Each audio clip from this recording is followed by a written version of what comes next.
ప్రభువుకు మహిమ కలుగునుగాక.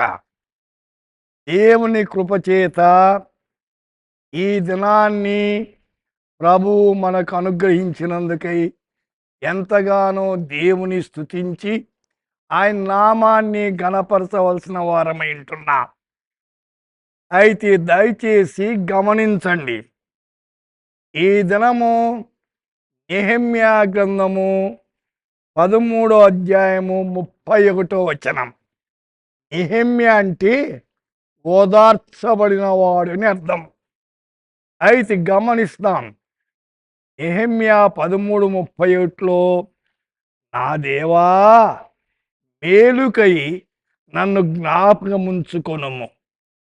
Remember all this O God, हे मेरे परमेश्वर, मेरे हित के लिए मुझे स्मरण रख. ప్రియులారా, మేలుకై నన్ను జ్ఞాపకం చేసుకో అంటున్నాడు. దేవుని జ్ఞాపకం చేసుకోవాలి. ఎందుకంటే ఆయన మనల్ని పుట్టించినవాడు, కాపాడుతున్నవాడు, పోషిస్తున్నవాడు. దినం వెంబడి దినం, వారం వెంబడి వారం, గంట వెంబడి గంట, నిమిషం వెంబడి నిమిషం, మాసం వెంబడి మాసం ఆయన ఎంతగానో కాపాడుతున్నాడు. ఆయన జ్ఞాపం చేసుకునుట ఎంతైనా మంచిది. ఈ నెహెమ్యా గ్రంథములో 13వ అధ్యాయంలో కూడా 14వ వచనంలో ఒక మాట అంటున్నా, నా దేవా ఈ విషయములో నన్ను జ్ఞాపకముంచుకొని నా దేవుని మందిరమునకును దాని ఆచారములు జరుగుబాటుకును నేను చేసిన ఉపకారములను మరువకుండుము. దేవుడు మనం చేసిన ఉపకారం మర్చిపోయాం. ఆయన కూడా చేసిన ఉపకారం మనం కూడా. అందుచేతనే కీర్తనకాడు అంటాడు, ఆయన చేసిన ఉపకారముల్లో దేనిని మర్చిపోవద్దంటాడు. అంటే మానవుడు మర్చిపోయేది అలవాటు, దేవుడు మర్చిపోడండి. మానవులు మేలు పొందుతారు, మర్చిపోతారు.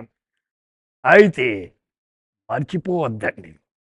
దేవుడు ఎన్నో మేళ్ళు దినము వెంబడి దినము నీ జీవితంలో జరిగిస్తున్నాడు.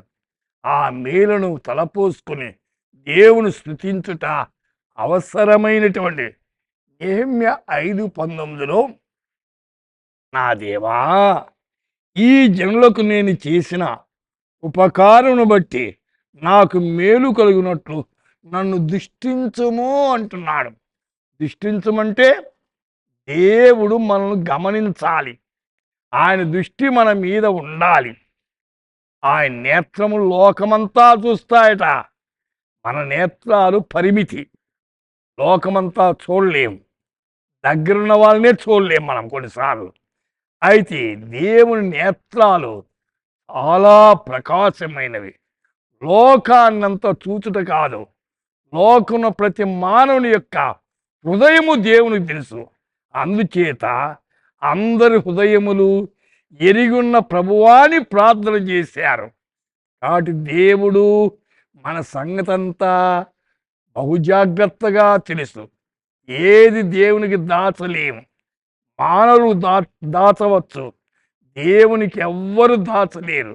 ఆయన చూసే దేవుడు, గమనిస్తున్న దేవుడు. ఆయన మీద ఆధారపడి ముందుకు సాగుట ఎంతైనా అవసరమైంది. సోదరి సోదరుడా, నీ జీవితములో దేవుడు చూస్తున్నాడని గమనించి చెడుకు దూరంగా ఉండి మంచిని చేస్తూ ఆయన నామాన్ని మహిమపరుద్దాం. అలాగు జీవించి దేవునితో ఎక్కువ సహవాసం కలిగి మన జీవిత యాత్రను కొనసాగిస్తాం. ప్రార్థించుకుందాం.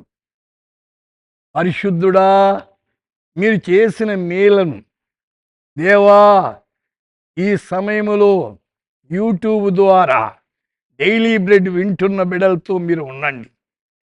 మీ మేలు వాళ్ళు మర్చిపోకుండా, మీ మేలు కృతజ్ఞత కలిగి జీవించేదానికి కృప దయచేయమని, ఆదరించి బలపరచమని యేసు నామమున ప్రార్థిస్తున్నాము తండ్రి. ఆమేన్.